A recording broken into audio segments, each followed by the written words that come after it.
I've been obsessed with Japanese food since I was a little kid. I loved it so much that I worked at one of the best Japanese restaurants in the US for almost 3 years. But here's the crazy part. I've never been to Japan.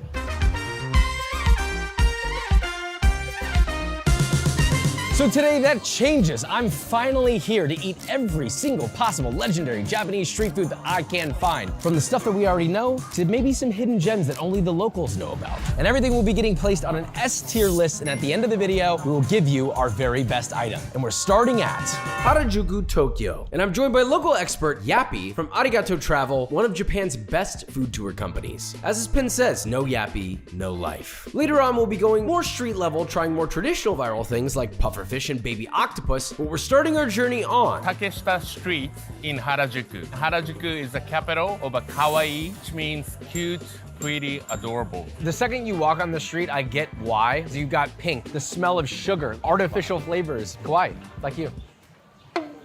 Our first stop is the Tanghulu Skewer. Strawberry and grape, very kawaii, but how does it taste?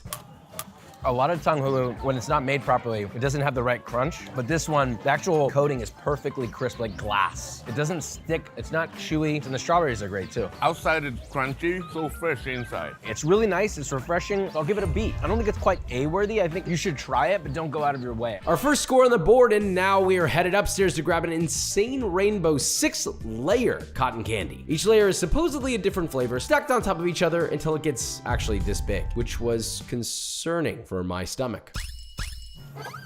Texturally, it's very nice. Flavor-wise, I'm not like picking up a ton of flavor out of it. It's like I just feel like I taste sugar, but it still tastes great. All in all, I think it's another B tier. It's nice. It's just a fun treat. It's not mind-blowing, it's just nice, tasty, fun, and we move on. No.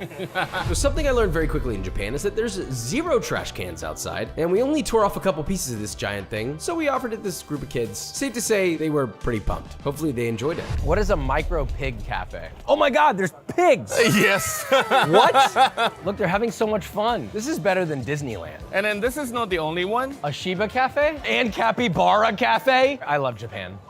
Next up are these massive sandwiches where we'll be getting both an egg and meat one containing 400 grams of meat. Nearly a full pound, supposedly. Both sandwiches will be tiered, and whichever scores the highest will be entered in the competition. But before we could eat, something unexpected happened. They actually let me work in their kitchen and make one. I don't know what any of this says. Now, they ended up cooking the meat for me because they didn't trust me with it, which I thought was funny, but they did let me add a little bit of their seasoning to it. We took out some toasted buns, added some butter, and a good helping of honey mustard. Once they finished cooking the meat, they handed me the pan and I had to carefully layer it on top. I thought even coverage was the goal, but it turns out they just wanted me to make this pyramid shaped thing, which I guess made it look more substantial. Then they wrap it up a couple times in plastic wrap, slice, add some garnish, and I personally thought it was overcooked. Maybe they should have let me cook the meat, but you know, whatever. Smells beefy, smells good. Cheers.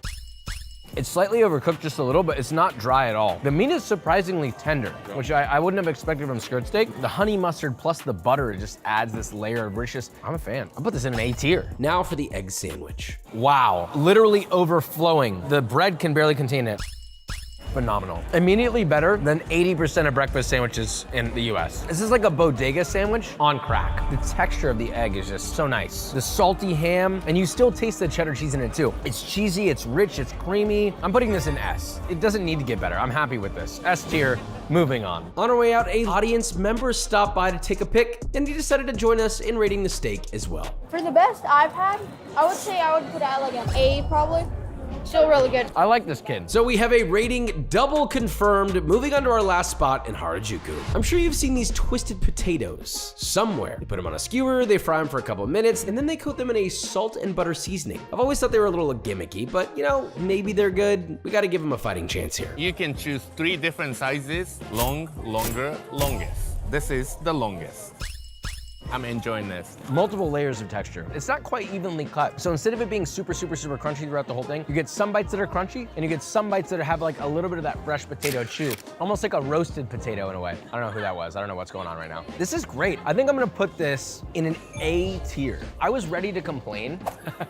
With that, we wrap up Harajuku and we move on to Uru Harajuku for a coffee pit stop at Latte Pocket. He's telling me that they have a 3-dimensional latte. I have no idea what that means. So you can bring your picture of your friends or your pets, and then they're gonna draw over the foam.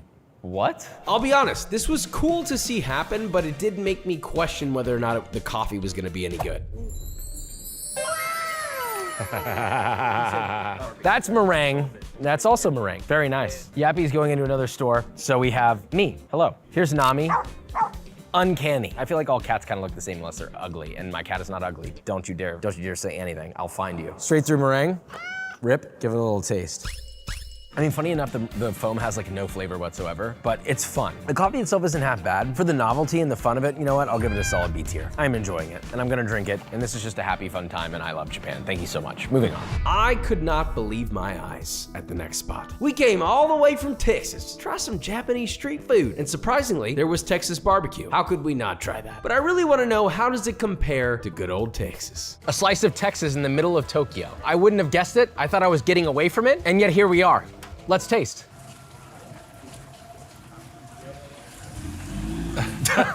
The owner set us up with some ribs, which looks fantastic, but what I'm really here for is the brisket. We have the A5 Wagyu brisket and burnt ends. A5 has a unique capability of making the lean equally as good as the fatty because of the intramuscular fat that's in A5. This one's very tender. I can barely even pierce it with the spork. It literally hits your tongue and evaporates. I mean, it is so unctuous. The fat is just rendered enough that it's not too much. It's meat butter, and the smoke is very, very frontal. You can taste the oak wood. It's seasoned really nice with salt. The salt levels are, I mean, I would argue perfect. We got a slice of Texas right here. I'm feeling very represented. My mom would be really proud. Moving on. Overall, comparing this to the greatest Texas barbecue I've had, honestly, I'd give it just barely over the B tier into a solid A tier. I think it's good effort. If you're in Tokyo, I would definitely recommend stopping by. On to the next. We were walking and we stumbled upon a fresh squeezed orange juice vending machine. The only reason I noticed it was because I was walking and I could smell fresh oranges wafting through the air, which if you look around here, there's nowhere that should be happening. I turn and I see this beautiful orange box. So let's try it.